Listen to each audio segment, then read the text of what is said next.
សួរបងប្អូនគ្នាចាគុណព្រះសម្រាប់ពេលវេលាដែលអ្នកគ្រូបងប្អូនគ្នាបានជួបគ្នាសាជាថ្មីផងដែរចាអញ្ចឹងចូលរៀនបងប្អូនគ្នាអញ្ចឹងគឺយើងនឹងរៀនមេរៀនទី2ចាគឺអំពីគុណនាមចា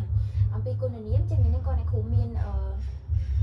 ល្បះពីខ្ទង់ដែរដែលយកមកប្រយុទ្ធបងប្អូនគ្នាដើម្បីបងប្អូនគ្នាថ្ងៃហ្នឹងគឺយើងនឹងរកជាមួយគ្នាតកតងជាមួយនឹងគុណនាមប្រកបដីនិងគុណនាមកំណត់ផងដែរចាប៉ុន្តែមុននឹងចូលទៅដល់ការរកគុណនាមប្រកបដីនិងគុណនាមកំណត់អ្នកគ្រូក៏មានជានិយមន័យពីរផងដែរចាដែលទី1គេប្រាប់យើងថាគុណនាមប្រកបដីប្រាប់លក្ខណៈធម្មតារបស់នាមចាហើយទី2គឺគេដាក់ថាគុណនាមកំណត់សម្រាប់ប្រាប់ចំនួនលំដាប់ទីប្រាប់ម្ចាស់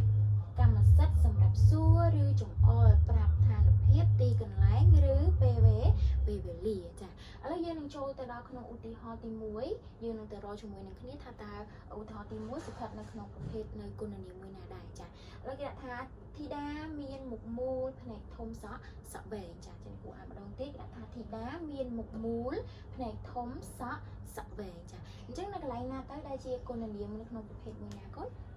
ចាអញ្ចឹងឧទាហរណ៍ទី1គឺជាប្រភេទនៃគុណនាមប្រក្រតីមែនទេចាអញ្ចឹងនៅកន្លែងណាដែលជាគុណនាមប្រក្រតីចាគឺពាក្យថាមូលចាអីទៀតកូនចាគឺពាក្យថាធំហើយនឹងពាក្យថាវែងចាអញ្ចឹងពាក្យថាមូលពាក្យថាធំហើយនឹងពាក្យថាវែងនេះគឺវាជាគុណនាមប្រក្រចាគឺប្រក្រតីដែលបញ្ជាក់លក្ខណៈធម្មតារបស់នាមអីគេចាកូនចាគឺនាមមុខភ្នែកហើយនឹងសក់មែនទេតែគេប្រាប់ថាសក់អីចាគឺសក់វែងចាអញ្ចឹងពាក្យទាំង3ហ្នឹងគឺជាគុណនាមប្រក្រតីចាអញ្ចឹងយើងចូលទៅដល់ឧទាហរណ៍ទី2ចាឧទាហរណ៍ទី2ដែលគេប្រាប់យើងថាមនុស្សនេះល្បីល្បាញណាស់ចាគ្រូអានម្ដងទៀតមនុស្សនេះល្បីល្បាញណាស់ចាអញ្ចឹងនៅក្នុងឧទាហរណ៍ទី2តើវាស្ថិតនៅក្នុងប្រភេទគុណនាមមួយណាកូនចាគឺវាស្ថិតនៅក្នុងប្រភេទគុណនាមកំណត់អញ្ចឹងនៅកន្លែងណាតែដែលជាគុណនាមកំណត់កូនចាគឺពាក្យថា